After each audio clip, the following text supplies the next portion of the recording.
for a deeper dive into what's moving markets in this final hour of trading, I want to bring in our guest, Anu Gaggar, Commonwealth Financial Network Global Investment Strategist. Thank you for joining us. Now, Anu, I want to get started by getting your take on Fed Chair Jerome Powell talking about the relationship between high oil prices and current inflationary pressures in his second day of testimony. Let's take a listen. Thank you so much. Oil prices are up, substantially from where they were 2 months, 3 months ago, and that will get into gasoline prices and other fuel prices, and that will show up in higher inflation. The question really is what will be the extent of those, and even more important, what will be their persistence? So, Anu, what's your take on how the Fed really manages this balancing act of lowering inflation without tipping the U.S. economy into recession, given that we now have that signal for a 25 basis point rate hike for March? Yeah, so it's interesting that Fed Chair Powell talks about inflation, oil prices, and how persistent that can be. And that is very, very important for investors to understand, because we are seeing much higher energy prices, mostly because of what's happening in Ukraine and Russia. And that is expected to persist for a few months. But it is also important to remember that the energy market in the U.S. is very different now than where it was several decades ago. We are pretty much energy sufficient. In fact, the last few years, we have been running slight surplus for the last few years. So what that really means is that higher energy prices can dent consumer spending, because when you go to fill the gas tank and you're spending more money, that's money coming out of some other spending. But also it's important to remember that at these energy prices, marginal producers of energy can quickly come back online to fill that gap. It's also important to understand that for households, spending on gasoline has reduced. It's, in fact, half of what it was a decade ago. I mean, and so then a lot of people wondering as they're looking at their wallets and seeing these high prices, talk about the sectors that are really better at combating inflation and how you're planning on rotating out of them when the inflation rate does start to go down. Yeah, so it's also important to understand that inflation, there are some transitory components of that inflation, but there are more and more increasingly sticky components of inflation. And that's what's worrisome. That's worrisome for investors, also for the Fed, which is why the Fed has stated that despite the geopolitical risks, the March rate hike is still pretty much on the table. So under such circumstances, from a sector standpoint, what do investors do? Well, there are some sectors that are better at combating inflation, and some of those are like energy. There's financials. So these are sectors that are able to either pass on the costs to consumers, or they are the ones that with rising interest rates, because inflation's rising, they are the ones that are going to do better.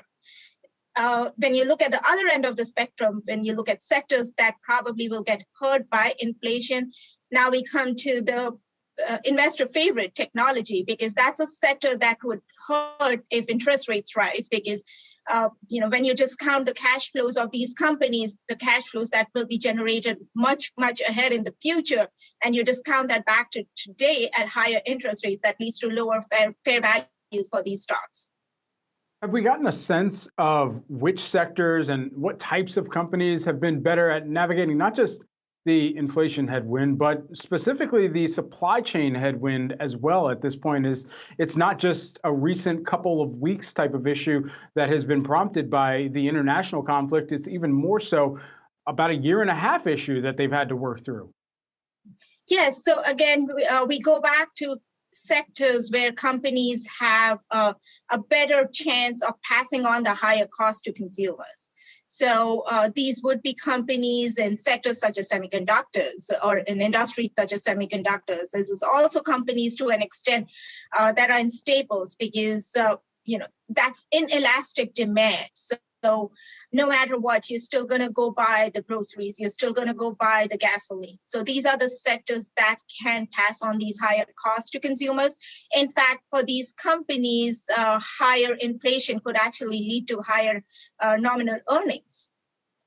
And so with that in mind, are there sectors that aren't able to navigate this as aptly that you would be watching their earnings for to see how much this continues to weigh on them, and what sectors would those be?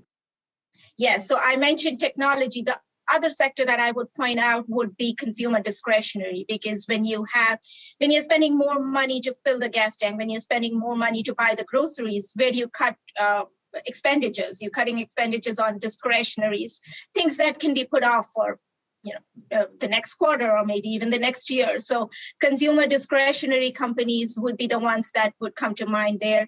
Also communication services companies, which are kind of in the same bucket as technology companies. So these are the ones that I would be more worried about. And Anu, earlier this year, we were talking about U.S. corporate earnings potentially being the saving grace here that helps support stock prices even in a tightening monetary policy environment. Is this still going to be the case, or have geopolitical concerns and all the uncertainty, the energy price spike that we've seen come from this, really changed that calculus?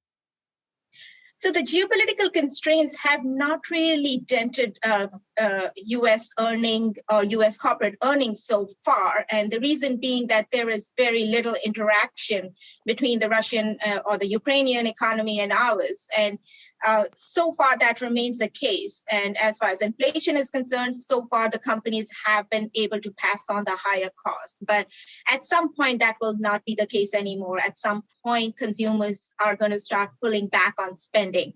So that's when we start worrying about earnings. But right now, we're still not at that point. We are still at a very low interest rates. There is inflation, but for the most part, companies have been able to pass on the costs and earnings are doing well.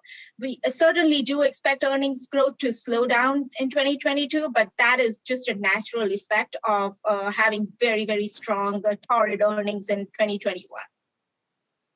And now that Fed Chair Jerome Powell has said that he will be backing a 25 basis point rate hike later this month after the Fed's next meeting, what do you think are the biggest questions that investors will want answered at the end of that meeting to inform the next moves on monetary policy later this year? And how do you think risk assets might trade in response to these answers?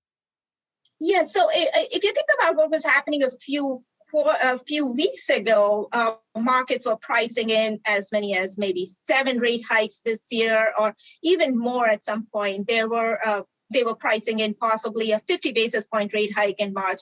So what has happened since the geopolitical concerns have risen is that the 50 basis point rate hike expectation has dropped significantly.